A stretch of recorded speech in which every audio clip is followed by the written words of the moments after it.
Hi friends అందరికీ. మరి electrical సర్క్యూట్స్లో సిరీస్ అండ్ ప్యారలల్ సర్క్యూట్స్ అని వింటూ ఉంటారు కదా. సిరీస్ సర్క్యూట్ అంటే ఏంటో తెలుసా?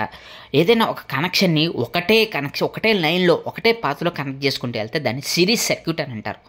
అలాగే ప్యారలల్ సర్క్యూట్ అంటే బ్రాంచెస్లో ఎలక్ట్రిసిటీ యొక్క కనెక్షన్ అనేది బ్రాంచెస్లో కనెక్ట్ చేసుకుంటూ వెళ్తే దాన్నే ప్యారలల్ సర్క్యూట్ అని అంటారు.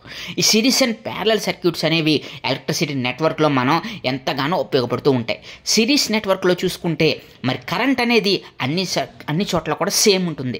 అలాగే వోల్టేజ్ కూడా సేమ్ ఉంటుంది అనమాట. రెసిస్టెన్స్ చూసుకుంటే R=R1+R2+R3. అంటే ఏదైనా ఒక రెసిస్టెన్స్ని క్యాలిక్యులేట్ చేయాలి అని అంటే టోటల్ ఆ పాత్లో ఉన్నటువంటి మొత్తం రెసిస్టెన్స్ని క్యాలిక్యులేట్ చేసుకుంటే రెసిస్టెన్స్ వచ్చేస్తుంది. అయితే ఈ సిరీస్ నెట్వర్క్లో మెయిన్ డిసడ్వాంటేజ్ ఏంటో తెలుసా?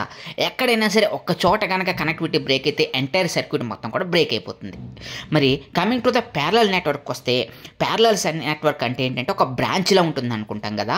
ఇక్కడ వోల్టేజ్ అనేది డ్రాప్ అవుతుంది. కాబట్టి ఇక్కడ ఏమవుతుంది అని అంటే ఒక్క చోట కనెక్టివిటీ ఫెయిల్ అయితే రిమైనింగ్ బ్రాంచ్ మొత్తం పనిచేస్తుంది. ఆ ఒక్క చోటే మనకి కనెక్టివిటీ అనేది బ్రేక్ అవుతుంది.